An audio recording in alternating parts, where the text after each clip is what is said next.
भामाशाह का त्याग। महाराणा प्रताप अरावली पर्वत के वनों में अपने परिवार तथा कुछ राजपूत सैनिकों के साथ दर दर भटक रहे थे, क्योंकि उस समय चित्तौड़ पर अकबर की सेना ने अधिकार कर लिया था। महाराणा प्रताप तथा उनके छोटे बच्चों को कभी कभी 2-2, 3-3 दिन तक घास की बीतों से बनी रोटी तक नसीब न होती थी।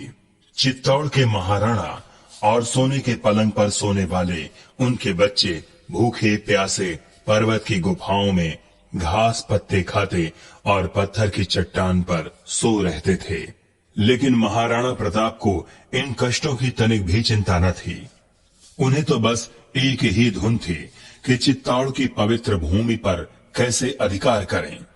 महाराणा प्रताप और उनके सैनिक कुछ दिन भूखे प्यासे तो रह सकते थे, लेकिन भूखे रहकर युद्ध कैसे किया जा सकता था। भले ही उनके अंदर उत्साह और जोश बहुत अधिक था, लेकिन सेना और घोड़ों को भोजन देने के लिए, हथियारों के लिए तो धन की आवश्यकता थी, और महाराणा के पास तो फूटी कौड़ी भी नहीं थी। उनके राजपूत सैनिक अपने देश के लिए मर मिटने को तैयार थे। उन्हें तनख्वाह नहीं लेना था, लेकिन बिना धन के दिल्ली के बादशाह की सेना के साथ युद्ध कैसे हो। महाराणा प्रताप को बड़ी निराशा हो रही थी। अंत में एक दिन महाराणा ने अपने प्राणों से प्यारी जन्मभूमि को छोड़कर राजस्थान से बाहर जाने का निश्चय किया। वे महारानी और बच्चों के साथ वन के मार्ग से जा रहे थे, तभी महाराणा के मंत्री भामाशाह घोड़ा दौड़ाते हुए वहां पहुंचे। घोड़े से उतरकर महाराणा के पैरों पर गिरकर फूट फूट कर रोने लगे। आप हम लोगों को अनाथ करके कहां जा रहे हैं?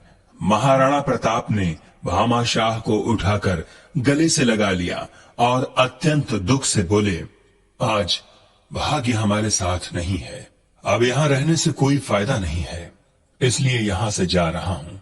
कहीं कुछ धन मिल जाए तो उससे सेना एकत्र करके फिर से चित्तौड़ का उद्धार करने वापस अवश्य लौटूंगा। आप लोग तब तक साहस से काम लें। भामाशाह ने हाथ जोड़कर कहा, महाराज, आप मेरी एक प्रार्थना स्वीकार कर लें। राणा प्रताप बड़े प्यार से बोले, कहो भामाशाह, क्या बात है? आज तक मैंने तुम्हारी बात कभी टाली है क्या? भामाशाह के पीछे उनके बहुत से सेवक घोड़ों पर अशरफियों के थैले लाद कर लाए थे।